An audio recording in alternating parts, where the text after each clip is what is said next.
Good morning, my loves. Welcome into the channel. This is Energetic Rebel Astrology.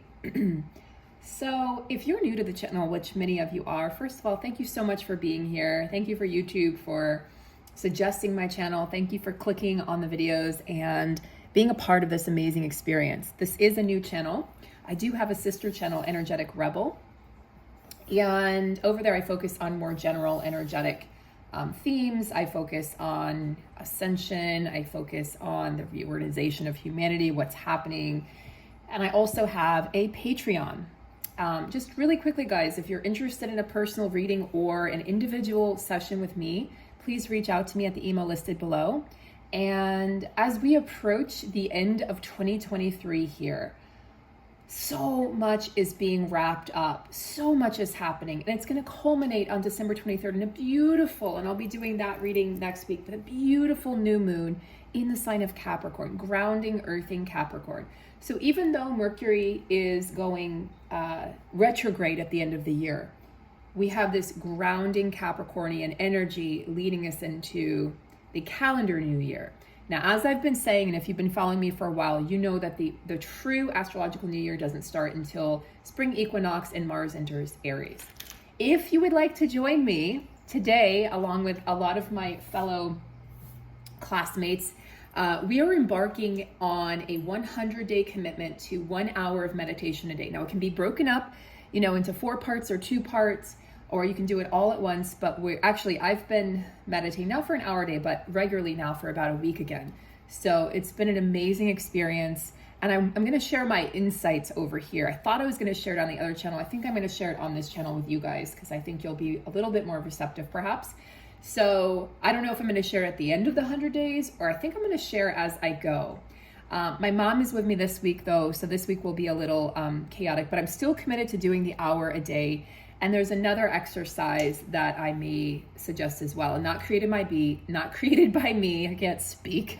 It's like 7:30 in the morning, but created by one of my teachers, an amazing experience. And we have a group going for that. So perhaps some of you might want to be involved with that. But anyway, I digress.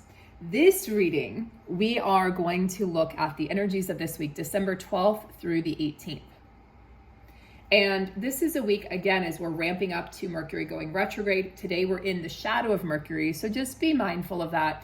Don't go into this with fear. A long time ago, I realized that we don't need to go into fear. It's a time of re's. Mercury retrograde is a time of reevaluating. It's a time of revitalizing, revamping, rewinding. It's a time to reward yourself, to slow down.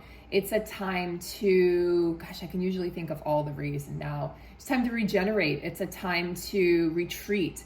It's a time to really notice and observe. Okay, we're going to have an action-packed year next year, guys. So don't worry that this year has seemingly been a lot of internal work and kind of introverted work. We're going to be a lot more extroverted next year in general as a collective. And then depending on what your year looks like individually, you could have a very, very extroverted year as well. But in general, the collective, it looks like action-packed, jam-packed, and really shifting out of some of our obsessions and desires, shifting out of that egoic desires, the egoic obsessions, our passions that are really just connected to the ego. Many of you have been really feeling bored lately. Okay, so I'm going to go into the cards in just a minute, guys. Don't worry. But I think this is a very important message for some of you or all of you to hear. You've been feeling bored. There's a detachment happening from the ego, from our egoic needs, our egoic measures, our egoic actions, okay? And as this happens, you're probably noticing the ego being dismantled. We're breaking apart certain patterns that we've had for maybe an entire lifetime. Maybe it's something we carried over from previous lifetimes. As that pattern is dismantled, it can feel or look like we're falling apart. Lots of physical ascension symptoms are going to be, I don't want to say plaguing us towards the end of the year here, but we're going to be feeling them. Right now, there's a lot of head stuff going on, so you might feel disoriented or dizzy. Be careful driving. Be careful operating heavy machinery. Seriously, be very mindful. Take extra steps of precaution. Go slower if you need to when you're on the road. Like I'm going to be on the road today for 5 hours. Just take breaks. Be careful. Notice. Take back roads if you can safely. Have someone with you. if possible. And again, we're in the shadow of Mercury retrograde, so that's also kind of adding to the mix. Just know your limits and know your boundaries, and state those to yourself, state those in relationships, state those in situations, and don't go into situations that don't feel aligned. We're not going to be able to do anything really unaligned in 2023 moving forward. 2023 is going to be the year that everyone comes out of the closet, the spiritual closet, so to speak, and everyone really aligns with their true self. So again, these egoic desires are being obliterated, but it can feel to the ego like it's death, like it's dying. It's going through a death process. So you might be grieving even those parts of yourself. And then your physical body, like I haven't been hungry in a couple days now. I wake up nauseous. I kind of go through the day nauseous. And what I'm craving right now is grapes, which are, by the way, highly energetic. Grapes and oranges, two of the most highly energetic bioavailable foods that you can eat. So I bought these amazing jam grapes I'd never experienced before. And I'm not a huge grape person, but I'm just like plopping these into my mouth like they're candy. I just want smoothies. I just kind of want fruit, no veggies. So you can always do a green powder to substitute if you're not really into vegetables, because your taste buds are changing right now. Your tastes are going to change. What you need is going to change right now. Just be mindful of that, guys, as we go into this week. It feels highly charged and highly energized. Okay. I'm going to, we're going to pull some cards here. And on Wednesday, on the 14th, we have Sagittarius. The sun is in Sagittarius. We have Sagittarius who is squaring Neptune and Pisces. Now, Neptune and Pisces, Neptune is the ruler of Pisces, the ancient ruler of Pisces. So it's a very comfortable place for Pisces to be. But when we have a square, that suggests that there's energy that's not very aligned. It's kind of like nails on a chalkboard energy. It doesn't feel great, and there's going to be some tension there. So we have some tension with the sun in Sagittarius and Neptune and Pisces, two very different energies. So this could mean that it may be challenging to be happy for others, right? If someone has good news. So be mindful on this day. Could be you could be observing what you're lacking. So good day to meditate, good day to commit to that 100 days of meditation. And by the way, if you commit now, that brings us right up into the spring equinox, into the brand new astrological new year. So it's really an auspicious time to do this commitment to yourself. It's a challenge. It's a commitment to yourself, 100 days of 1 hour a day meditation. And if you think you don't have time, again, break it up into pieces. But I found as a meditation teacher and yoga instructor, the people that say I don't have time, really, they're the ones that need it the most. So keep that in mind. Is that just an excuse that the ego is giving you? Because meditation, 100 days of meditation will in fact change your life. It will be awe-inspiring. It will be life-affirming, life-changing. So the ego doesn't want that to happen because it's afraid pieces of it are going to break off, and they will. And your old story is going to die, and it will. The good news about this Neptunian energy in Pisces squaring off of Saturn is that, squaring off of Sagittarius, is that you could be really kind of romanticizing right now and really kind of in this energy of like, ooh, it's a dreamy, Neptune and Pisces is dreamy. It's like, ooh, what's possible? Let's dream bigger. Maybe we haven't been dreaming big enough. Let's dream bigger. Let's shoot for the stars kind of an energy. Let's be hopeful. So some of that hopefulness could be brought back, but you have to be mindful of that tendency here to, for the egoic mind to focus on what is not yet here. You can't see it. That doesn't mean it's not yet here. It's not right around the corner just because we can't see it with our two eyes, right? A lot of times we're feeling something. We're going to experience it in our bodies. We're going to feel the sensations before we actually see it happen. By the way, guys, you might also be going to bed super early. I become a complete morning person, completely transformed from a night owl this year. I've been going to bed the past 2 nights, last night at 8:15 and the night before at 9:15. So that's like unheard of. I used to go to bed at 3 or 4 in the morning. So that might be shifting for some of you as well. Some of you might be becoming night owls. You were morning people, now you're becoming night owls. So circadian rhythm changes are happening also. The Oracle's gift. Ooh, I like that.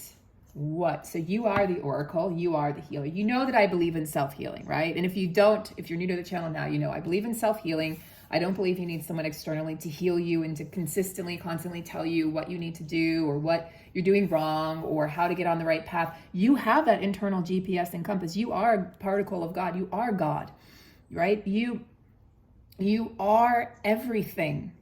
We are all connected, but you don't need someone or something outside of you to give you direction anymore. We're past that. We're beyond that. So the oracle's gift, what is that oracle telling you? What is that internal teacher, that internal guide telling you? This is about your clairvoyant gift. Everyone has it. It's just a matter of if we fine tune it and if we know how to access it. This is about you being able to see the future, to see clearly, see the signs around you, see the synchronicities, the serendipitous moments, the people that step onto your path, recognizing potentials, but not attaching to those potentials. Not like it's versus like fate or deterministic kind of mentality or attitude of like, this is definitely going to happen. It's more like this could happen. And this is exciting because this could happen, or this could happen, or this could happen, or this could happen. So seeing the different pathways available to really open up your mind. I think this is that Neptunian and Pisces energy that I was just talking about. Yes, it's squaring off with Sagittarius, and that could, Sagittarius is very determined and confident and optimistic and is a traveler of, the world and of space and time. And so this could kind of feel like you're like, wow, I could have done more with my life. You might have those moments, guys, on or around Wednesday, like I should be doing more with my life, or I could have done more. I want you to really consider that the best is yet to come. Consider that statement as truth, not as something you're, questioning, but as truth. Look at this. We have abundance. We have bearing fruit. The tree that bears fruit. This is the tree of abundance. And it's not just financial gain or monetary abundance. It's not just money in the bank, guys. This is the abundance that comes. It's like the King of Pentacles or the Nine of Pentacles. It is the energy of abundance, of hope, of love, of friendship, of joy, of happiness, of laughter. It is the abundance of a life well lived. Okay, and this is because of the hard work that you've done up to this point. This is about manifesting. So the powers of manifestation are really high right now. Let me first say that. Very high right now. Okay, this is why I'm saying it's a great time to do this challenge. It's a great time, or think of it as an opportunity. Don't think of it as a challenge. Think of it as because in the mind's like, oh, it's going to be hard. Think of it as an opportunity to do 100 days of 1 hour meditation every single day. Can you see how what you feel and what you think are reflected back to you in the material world? Can you see that? Can you see how you could create abundance or you could create scarcity? We're dropping our scarcity mindset, guys. We're working as a collective right now. We're working on scarcity. We're working on healing our money stories. We're working on, our our self-worth, our self-optimism, it's easy to have faith in someone else or something outside of us. Have you ever noticed that? You can have faith in something outside of you, but then you lack the faith in yourself. How does that make any sense? We have to start with ourselves first to create what we want outside externally. Everything is within us first, and then it becomes a physical manifestation of the story that we're telling ourselves. So what story are you telling yourself right now? Use these gifts of clairvoyance, being able to see the future, being able to create the future, co-creating. You're a co-creator. You're a co-pilot with the universe or with God or with your higher power. However you define or determine what that is. Everything is connected. There is magic in the unseen world. There's so much magic. It's just maybe you haven't been able to see it yet. And it's like, I can hear somebody's ego out there going, well, Sarah, yeah, but I've been single for 5 years. Or Sarah, yeah, but I've been broke for, a year or 6 years or whatever. Or Sarah, yeah, I don't have any friends. What story have you been telling yourself about love, about money, about friendship, about your self-worth? What story? Revise. Remember, it's a time. Revise, reanalyze, reorganize, restructure. Okay? Redefine your relationship with yourself. And I promise you, everything outside of you will shift.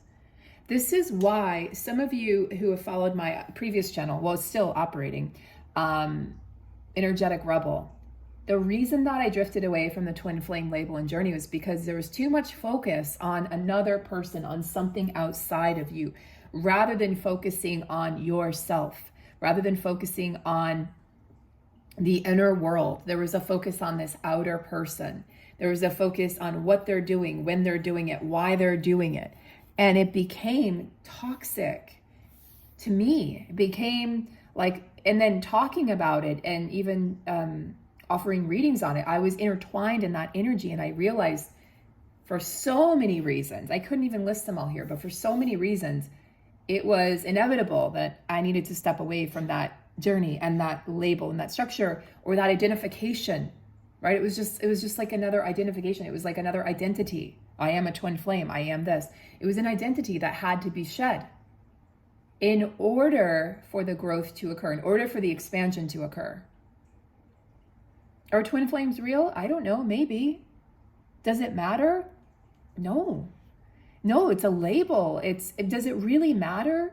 You know, like, do we really need to have all the answers? No, only the ego has to have the answer. The ego is the only one that needs to know, is this my soulmate? Is this my twin flame, right? Am I going to get the job? Do they like me? That's just the ego. That's not the heart. That's not the soul. The heart and the soul are soaring above the ego. They're soaring above all the chaos, all the questioning, all the nonsense, all the egoic attachments. It's an egoic attachment. And that's what I realized for me. That's my truth. Your truth might vary, and that's perfectly fine. I'm not here to argue your truth or to have my truth be argued. I'm just here to share my findings on my journey over the past 20 plus years. So then we have ears wide open. This card appeared last week as well in one of the readings. I can't recall. But this is about deep listening, deep listening. How are you listening? Like, look at this keen, sharp listening skills that this fox has. He's hearing everything. Are you able to reflect back to people what they're saying? Or are you just so antsy to jump in and chime in and state your opinion? By the way, that's ego. That's ego.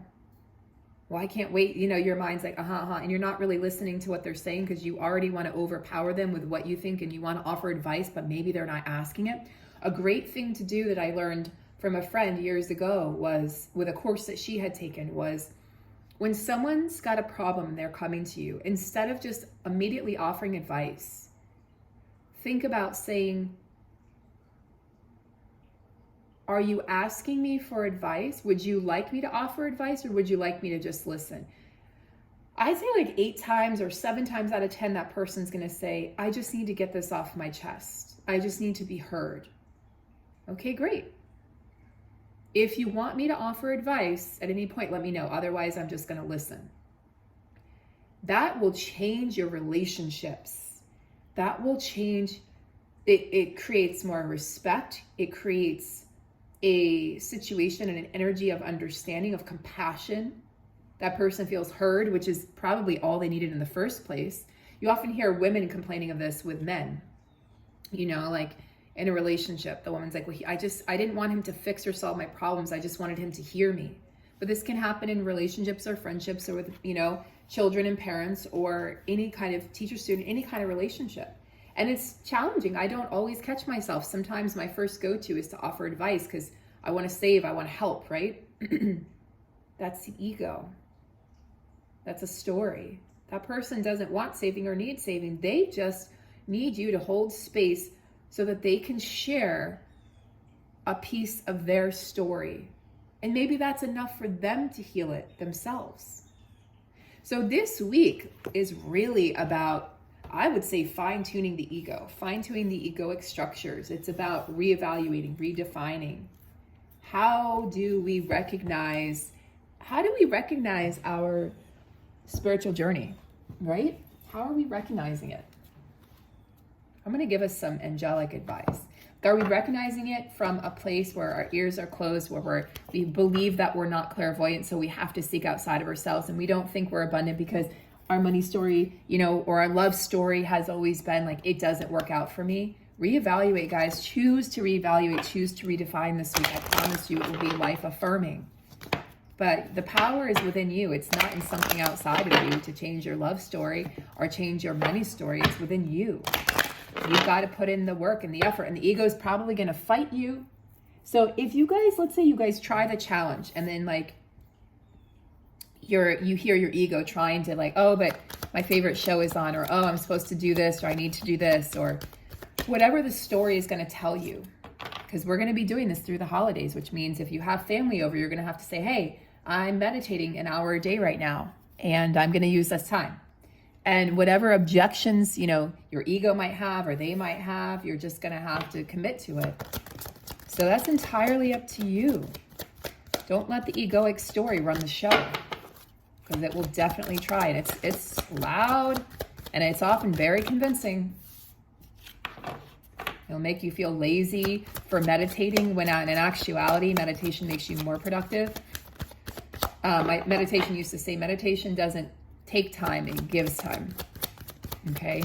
But think about that. Consider that. Or I'm not a meditator, Sarah. Everyone is capable. Just like everyone has gifts. Everyone's capable of accessing those gifts. Everyone's intuitive. Everyone's capable of meditating. And by the way, just because the first 15 minutes or even a half an hour of your meditation, you're sitting there and your mind is just jabbering away, doesn't mean it's not working or you're not doing it right. Okay? Let me know if you guys would like more meditation tips here on the channel, and I can include some shorter videos on those. Okay, so let's, there's no messages that want to come out here from the angels. They're being very sneaky this week. So I think that means we're just supposed to trust. I'm just going to trust that. We're supposed to trust our instincts. We're supposed to trust our intuition this week. And the angels are like, hey, look, you know, I think that it would be better if I didn't give you, you know, tell you what you need to do, because then that's just more egoic attachment. So let's try this deck and see. This is the integration deck by the beautiful Diane Garris. All right, so we got some messages coming out of this deck. I had a feeling. Future. Yeah, this is also the future, seeing the future. Forgiveness, heart. So we've got heart, solar plexus, all chakras. Heart, solar plexus, life force, vital life force, chi. And this is also connected to the breath. Are you breathing? Are you practicing deep breathing? That would be very beneficial right now as well. You can start your day, guys, sun gazing. Don't look directly into the sun if it's sunny, but if it's cloudy, you can look in the direction of where the sun would be rising. And you want to do this within an hour of waking up, and it really resets it's really done amazing things for my circadian rhythm. I mean, it's made me a morning person, but it also can adjust your mood. It helps with sleep. Okay. It helps with hunger. So meditation also can assist you with hunger or snacking. Like I found I'm much less hungry now that I'm meditating every day, and I'm not reaching for those late night snacks like I used to. And if I do, that's okay. I'm going to practice not being harsh on myself or critical or judgment. But I am finding a lot of habits are dying. All right, so this is your third eye. So you have third eye, heart, and solar plexus. I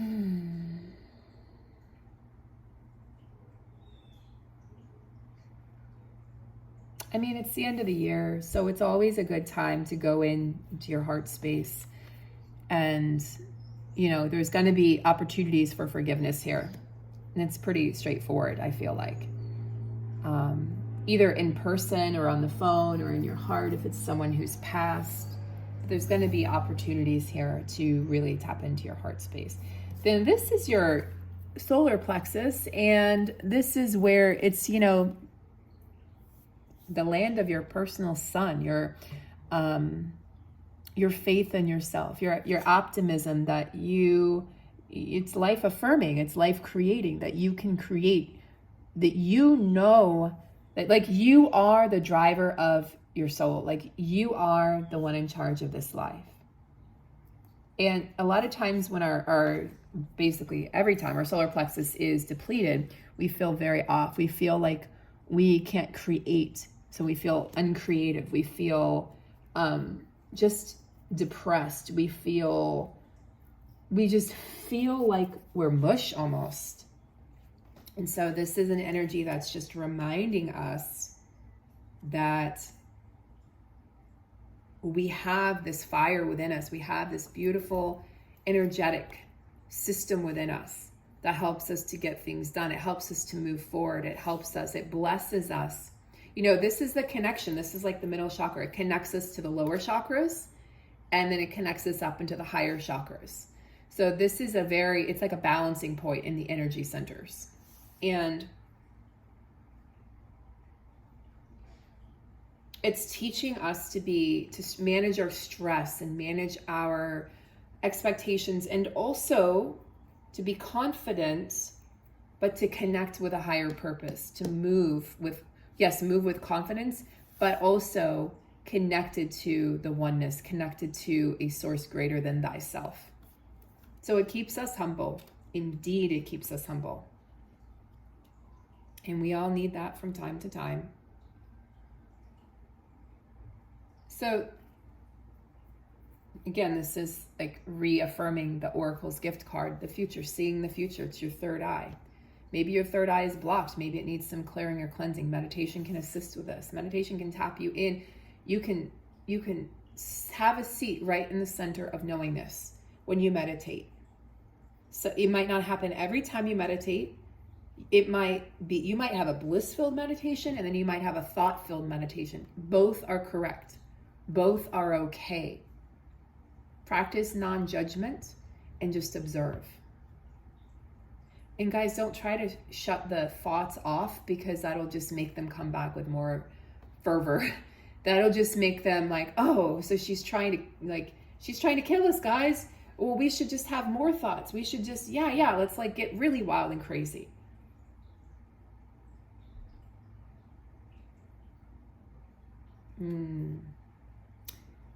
Can we see beyond what we know? Can we see beyond what we know?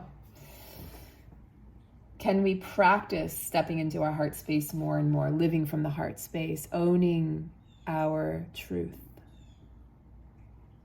I feel like in December here, and especially this week, what we're being invited to do is to balance out, yes, the higher and lower chakras and energy systems, but also the higher self, the lower self, connecting the human self to the divine self in the divine blueprint.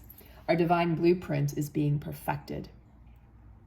All right, guys, I'm sending you so much love. I've got to hop on the road, and I will be with you this week on both channels at some point. I don't know exactly when. I'm right now moving with the state of my soul and my heart versus the need.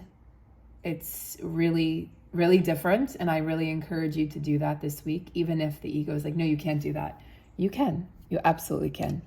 So I love you guys. I'm sending you so much joy for this week, and have a beautiful, beautiful, blessed week. And I look forward to seeing your comments below. Take care.